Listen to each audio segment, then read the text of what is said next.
இங்கே இந்த பொண்ணு அவங்க ஃபேமிலியும் வீடு சுற்றி தான் வாழ்க்கையை வாழ்ந்துகிட்டு இருக்காங்க. அவங்க அம்மா வந்து இந்த பொண்ணை 2வது தரமாக கல்யாணம் பண்ணி வைக்க பிளான் பண்ணுறாங்க. இந்த பொண்ணுக்கும் சுத்தமாக இன்ட்ரெஸ்ட் இல்லை, எனக்கு கல்யாணம் பண்ணிக்கவே இஷ்டம் இல்லைன்னு சொல்லிட்டு போயிடுறா. பக்கத்து வீட்டில் ஒரு பணக்கார ஃபேமிலி இருக்காங்க, ஒரு அம்மாவும் வெளிநாட்டில் வேலை பார்க்குற பையனும் இருக்காங்க.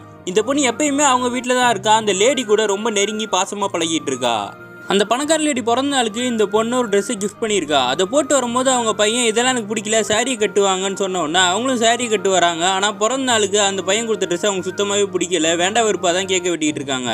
ஒரு நாள் அந்த லேடிக்கு உடம்பு முடியாமல் இருக்குது. அப்போ இந்த பொண்ணு தான் வந்து பார்த்துக்கிறான். அந்த பையனும் இந்த பொண்ணுக்கிட்ட நெருங்கி பழகிறான். இந்த லேடிக்கு அது சுத்தமாக பிடிக்கல. அவங்க பையன் போனதுக்கப்புறம் இவங்க 2 பேரும் பாசமாக கட்டி பிடிச்சிட்டு படுத்திருக்காங்க. இந்த பணக்கார லேடி நிறைய கவிதைலாம் எழுதுவாங்க. இந்த பொண்ணு அதெல்லாம் படிச்சுட்டு அவங்க ஃப்ரெண்டு ஒருத்தனுக்கு அனுப்பி விட்டு அது மியூசிக் போட்டு பாட்டாக எடுத்துகிட்டு வந்து கொடுக்குறா. இதை பார்த்த உடனே அந்த பணக்கார பையனும் இம்ப்ரெஸ் ஆகி நம்ம அம்மா மேலே இவ்வளோ பாசமாக இருக்காளே, இவ்வளோ கல்யாணம் பண்ணால் நல்லா இருக்கும்னு சொல்லி இவனும் அந்த பொண்ணை லவ் பண்ண ஆரம்பிக்கிறான்.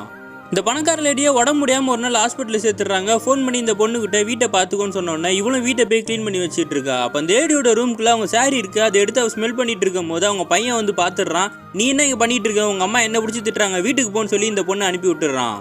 உடம்பு சரியாகி அந்த லேடி வீட்டுக்கு வந்தோடனே இந்த பொண்ணு ஓடி வந்து அவங்களை கட்டி பிடிச்சி அவங்க கையை பிடிச்சி முத்தம் கொடுத்துக்கிட்டு இருக்கா. இதை பார்த்த உடனே அந்த பையனுக்கு சந்தேகம் வருது, இது ஏதோ தப்பாக இருக்கேன்னு சொல்லிட்டு. அவங்க அம்மாவும் இந்த பொண்ணு ரொம்ப நெருங்கி பழக்கிறத பார்த்த உடனே அந்த பொண்ணுக்கிட்ட ஒரு நாள் போய் கேட்குறான், உன்னை இதுக்கப்புறம் நான் விரும்பவே இல்லை, ஏதோ தப்பாக இருக்குன்னும் போது உங்களுக்கு தெரிஞ்சிருச்சா எல்லா விஷயமும், நாங்கள் அப்படி தான் இதை நாங்கள் வெளியே சொல்லவே விரும்பலைன்னு அப்படி அந்த பொண்ணு சொல்லிடுறா. இந்த விஷயம் ஊர் ஃபுல்லாக தெரிஞ்சு ஒரு அசிங்கமாக இருக்குது. அந்த பொண்ணு வீட்டுக்கு முன்னாடி ஒரே கூட்டமாக வந்து நிற்கிறாங்க. இந்த பையனை அவங்க அம்மா கிட்ட போய் கேட்குறான், இந்த பொண்ணு அப்படி சொல்கிறாளேன்னு சொல்லிட்டு. அவங்க அம்மா சொல்கிறாங்க, அவள் நான் பொண்ணு மாதிரி தான் பார்த்தேன், அவன் எப்படி பார்த்தான்னு எனக்கு தெரியலன்னு சொல்கிறாங்க. ஆனால் அவங்க ஃபேஸில் வேறு ரியாக்ஷன் தெரிஞ்ச உடனே இவன் அவளை நான் பார்த்துக்கிறேன்னு சொல்லிட்டு ஃபோனை பண்ணிக்கிட்டு இருக்கான்.